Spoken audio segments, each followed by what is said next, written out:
What if I told you the century-old diamond empire of Europe is collapsing right now before our very eyes? Last month, in a closed room in Ouagadougou, Captain Ibrahim Traoré held a rough diamond in his palm. Across the table sat India's Prime Minister Narendra Modi. Cameras flashed, hands shook, and in that instant, the world changed. A $36 billion deal was signed, one that rips diamonds out of European hands and plants them firmly back in Africa.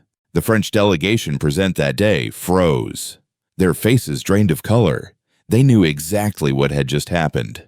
For the first time in history, Africa was no longer selling its stones for scraps. It was about to cut, polish, certify, and sell its own diamonds, luxury finished products. Not raw rocks. This was not just a business agreement. It was an execution. The death of a system that kept Africa poor while Europe grew rich. For over 100 years, the numbers never changed. A rough stone leaving Burkina Faso at $50 became a polished gem worth $5,000 in Paris, Antwerp, Tel Aviv, New York. Foreign cities feasted while African miners starved. That imbalance was the foundation of European power, but Traoré just shattered it in a single move. Think about the scale. $36 billion for cutting plants, jewelry factories, certification labs, Indian diamond masters training African artisans, African brands competing with Tiffany and Cartier. Within 5 years, the world's most exclusive luxury trade could be run not from Brussels or Tel Aviv, but from Ouagadougou. Now here's the shock. The West is panicking. France is scrambling to offer new deals. Belgium's 500-year diamond hub faces extinction. Israel's middlemen are being cut out overnight. And America, Washington is silent. But make no mistake, this new diamond axis threatens global markets. And U.S. power is caught in the crossfire. So I'll ask you, if Africa keeps its diamonds, who loses their crown? And what happens when the jewels that built Europe's empires are finally kept in African hands? Stay with me, because this is not just Africa's story, it's America's future too. Hit subscribe now, because what comes next will shake more than just the jewelry trade. The $36 billion deal that terrifies Europe. Burkina Faso was not supposed to do this. For more than a century, Africa was kept in its place, digging raw stones, exporting them cheap, and watching Europe turn them into fortunes.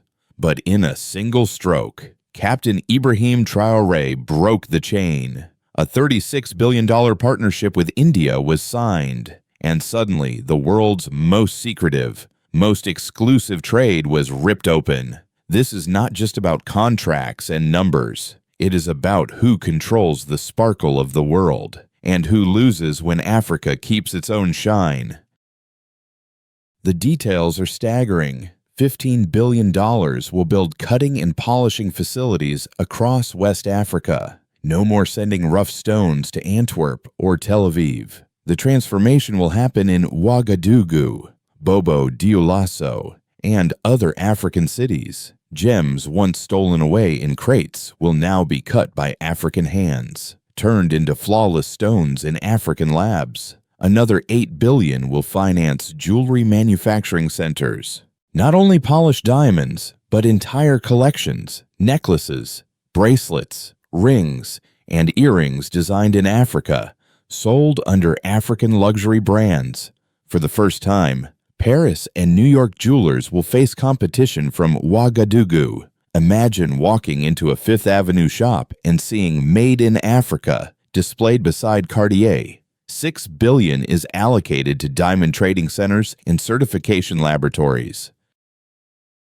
For decades, Africa had to beg foreign gemologists in Brussels or Tel Aviv to declare the value of its own stones. Now, African labs will issue certificates. African experts will set global standards. The message is clear: no more foreign approval. $4 billion will modernize mining equipment and technology. African miners, once abandoned to primitive tools, will now have state-of-the-art machinery that increases efficiency and reduces environmental harm.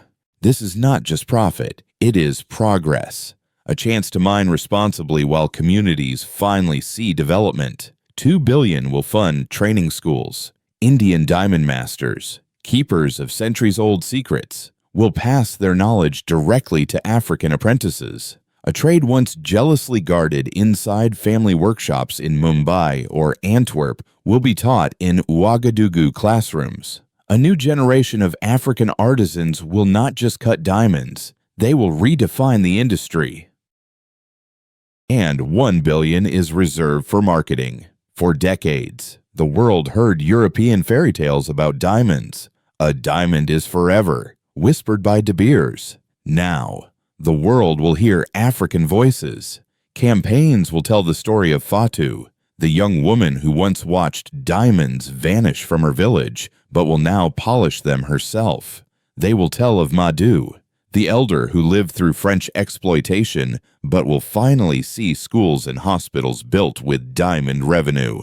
They will tell of Ibrahim, the teenager sketching jewelry designs that could rival Cartier. These stories are not propaganda. They are weapons, cutting through centuries of lies. But do not be fooled. This transformation terrifies Europe. France has already tried to lure Burkina Faso back with promises of higher royalties, but the offers came wrapped in old chains, exclusive contracts, restricted technology, hidden conditions. Brussels is trembling because Antwerp's 500-year-old monopoly faces collapse. Israel's diamond merchants, who lived on African stones for decades, are being cut out overnight. This deal is not just about economics, it is about survival. Europe's luxury industry depends on Africa's diamonds. Without cheap stones, without control, their empires of wealth could crumble. That is why this moment feels less like a trade agreement and more like an act of defiance, a declaration of independence carved into stone. And here's the question no one dares to ask. If Africa has just broken the diamond chains, how long before someone tries to put them back on? Stay with me, because the storm that follows this deal will not stop at Ouagadougou. It will sweep across continents, and America will not be spared. When diamonds become weapons, the world strikes back. The signing of the $36 billion deal was only the beginning. The real drama exploded in the hours and days that followed. Because when Africa moves to reclaim its wealth, the world does not clap. It trembles. France was the first to react. Within 24 hours of the announcement, President Macron personally called Ouagadougou. His voice was calm, his words polite, but the message underneath was unmistakable. Come back to us. We can give you better terms. Better terms, of course, meant the same chains wrapped in silk ribbons, exclusive export contracts, technology restrictions, hidden conditions that would have put Africa back on its knees. But Traoré refused. He turned down Paris in front of the entire world. That single act sent shockwaves through French politics. News leaked of emergency meetings inside the Élysée Palace, with ministers panicking about the collapse of France's diamond interests in West Africa. For more than a century, French companies had siphoned off Africa's gems through shadowy deals. Now that stream was drying up overnight. Brussels panicked next. Antwerp, the so-called diamond capital of the world, faced an existential threat. For 500 years, nearly every valuable stone passed through its cutting houses. But now, Africa's rough diamonds would bypass Belgium entirely. Experts warned that Antwerp could lose 70% of its trade within a decade. The image of once mighty European merchants begging Africa for business flipped the old colonial order on its head. Israel, too, felt the tremor. For decades, Tel Aviv jewelers acted as middlemen in the African trade, quietly raking in profits. The new Africa-India alliance cut them out with surgical precision. Overnight, the middlemen became irrelevant. Their anger spilled into Israeli media, warning of unprecedented economic losses. But beneath the headlines lurked a deeper fear. What if Africa's independence spreads beyond diamonds, into gold, oil, even technology? And then came the silent players, the Americans. Washington did not issue loud condemnations, not yet, but whispers ran through diplomatic corridors. Analysts warned that U.S. jewelers, luxury retailers, and even Wall Street investors could be hit hard if Africa truly controls its value chain. The concern was not just economic, it was geopolitical. A rising Africa aligned with India meant new alliances outside Washington's reach. Could the world's oldest democracy afford to watch quietly while its influence slipped away? Behind the scenes, intelligence agencies began raising alarms. If France and Belgium were panicking, what would they do next? History teaches us that empires do not surrender wealth without a fight.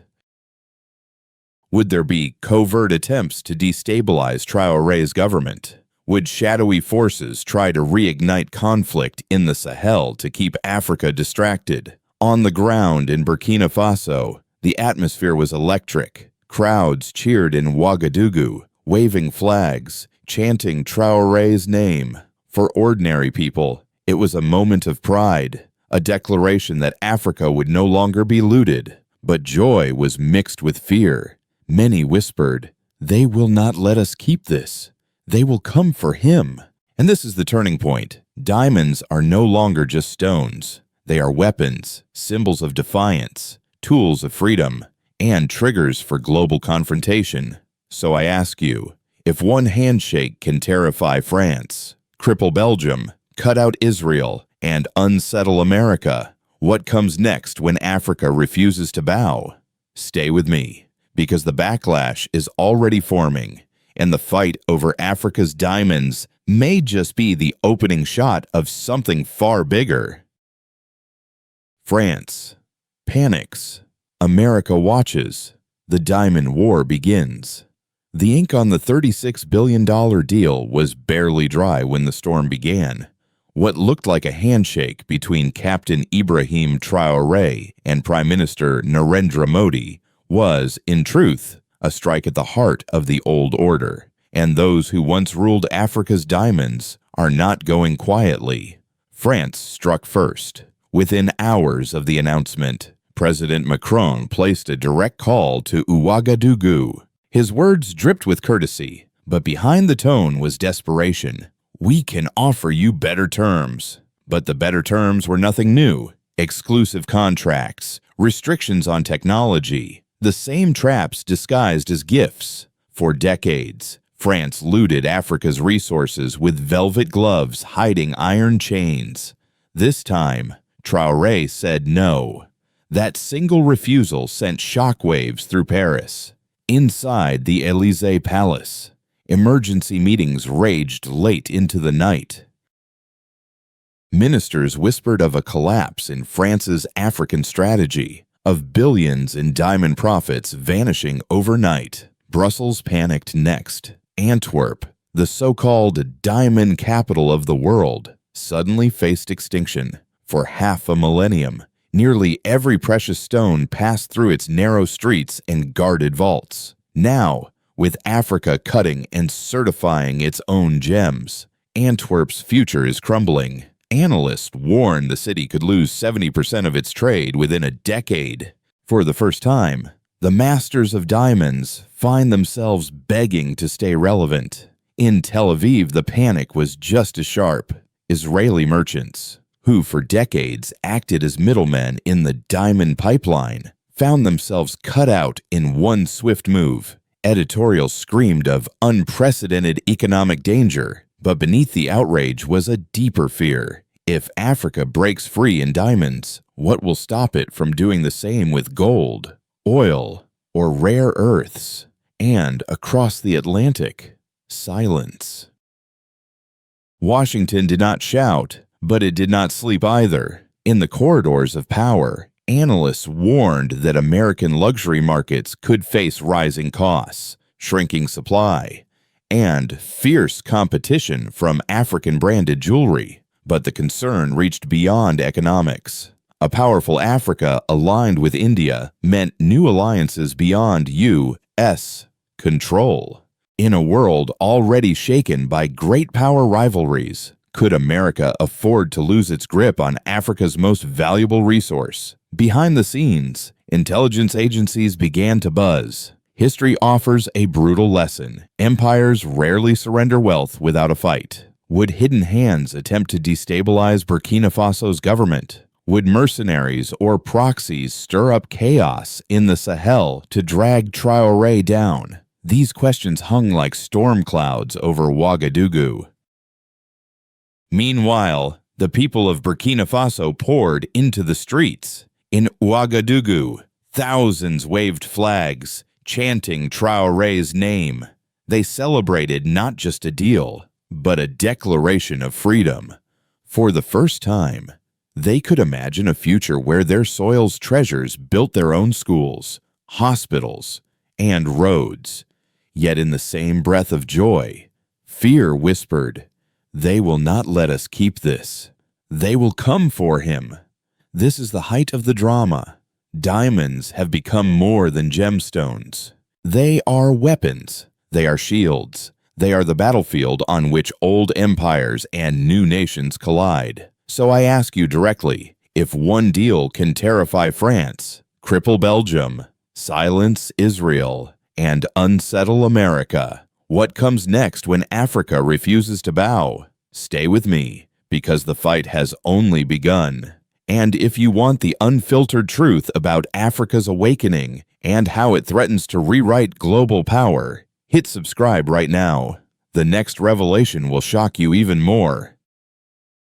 From dust to dignity, how diamonds could rewrite Africa's destiny. Behind the headlines of billion-dollar contracts and geopolitical panic lies the human story, the heartbeat of Burkina Faso and the wider African continent. Because the true power of this $36 billion diamond revolution is not measured in profits or global markets. It is measured in the lives it will transform.